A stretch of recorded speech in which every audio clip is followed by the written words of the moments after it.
2019 मध्ये यशश्री अल्पवयीन होती। ती 14-15 वर्षांची होती तेव्हा दाऊद शेख नावाचा मुलगा तिला त्रास द्यायचा।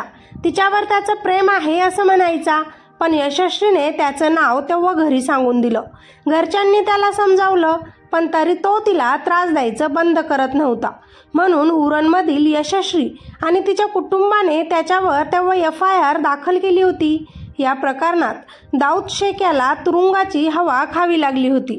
त्यानंतर बराच काळ तो तुरुंगात होता। कदाचित म्हणून दाऊदच्या मनात यशश्रीबद्दल राग व चिडचिड होती। त्याला यशश्रीला आपल्या प्रेमाच्या जाळ्यात अडकवायचं होतं। यासाठी गेल्या 5 वर्षांपासून तो याचं प्लॅनिंग करत होता आणि त्याची प्लॅनिंग सक्सेस झाली। तुरुंगातून सुटल्यानंतर त्याने पुन्हा यशश्रीसोबत बोलणं सुरू केलं।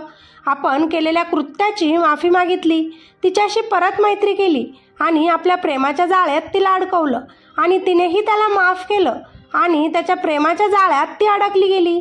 तासनतास ती दाऊदशी फोनवर बोलायची।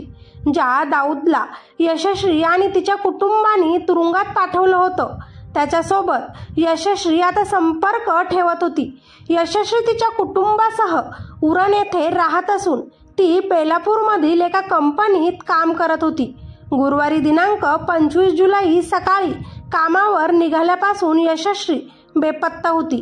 गुरुवारी दुपारी 1:30च्या सुमारास मैत्रिणीच्या घरी जाण्यासाठी यशश्री पनवेल स्टेशनकडे गेली। सायंकाळी साधारण 4:30 नंतर तिचा फोन बंद झाला। त्यानंतर यशश्री कुणालाच दिसली नाही। फोन बंद होण्याअगोदर तिने आपल्या मैत्रिणीला आपण मोठ्या संकटात सापडलो आहोत असे सांगितले, पण ती कुठं आहे, काय झालं आहे हे समजण्याआधीच फोन बंद झाला। तिचा फोन लागत नसल्यामुळे कुटुंबियांनी तिचा शोध घेतला आणि त्यानंतर पोलीस ठाण्यात मुलगी बेपत्ता झाल्याची तक्रार नोंदवली। पोलीस यशश्रीचा शोध घेत असताना रेल्वे स्थानकाजवळील झुडपात एक मृतदेह आढळून असल्याची माहिती समोर आली। यशश्रीचे कपडे फाटलेले होते। याशिवाय प्रायव्हेट पार्टवरही अनेक खुणा होत्या तिच्या। त्यामुळे हत्येपूर्वी यशश्रीवर बलात्कार करण्यात आला होता अशी शक्यता आहे। यशश्री ज्या अवस्थेत सापडली ते पाहून कोणाच्याही अंगावर काटा उभा राहील। यशस्वीच्या प्रायव्हेट पार्टवर अनेक वार करण्यात आले होते। तिच्या छातीवरही अनेक ठिकाणी खुणा होत्या। सर्वात वाईट अवस्था तर तिच्या त्या चेहऱ्याची होती। दगडाने चेहऱ्याचा पूर्ण चेंदामेंदा करण्यात आला होता।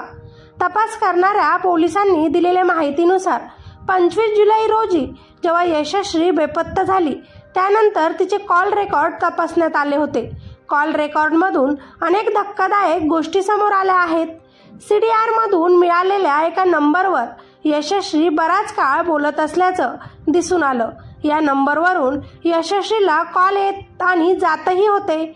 नंबरचे डिटेल्स पाहिले तेव्हा हा नंबर दाऊद शेख या तरुणाचा निघाला। काही वर्षांपूर्वी याच्या विरोधात यशश्री आणि तिच्या कुटुंबांनी पॉक्सो केस अंतर्गत FIR दाखल केली होती। अशात बेपत्ता झालेल्या यशस्वीच्या तपासात पोलिसांनी दाऊदचा शोध सुरू केला।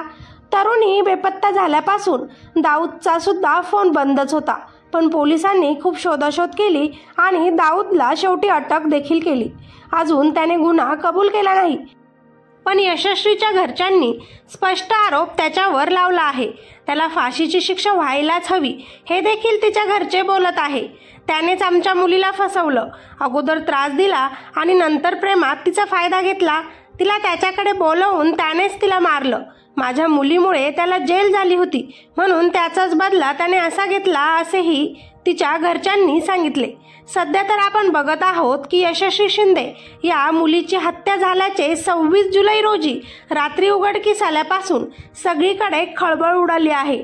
त्यामुळे आज त्या मुलीसोबत हे घडू शकतं, तर उद्या जाऊन दुसऱ्या कोणत्याही मुलीसोबत असेच प्रकार घडू शकतात। त्यामुळे यशस्वीला न्याय मिळालाच पाहिजे। एकतर्फी प्रेम असेल तर त्यात मुलीची चूक नसते, पण समोर येत आहे की यशस्वीने आपल्या हातावर दाऊदचं नाव देखील टॅटू केलं होतं। हा प्रकार आहे तरी काय हे अजून नीट समजलं नाही, पण या घटना सततच वाढतच चालल्या आहेत। म्हणून आरोपीला शिक्षाही झालीच पाहिजे, तेही फाशीची।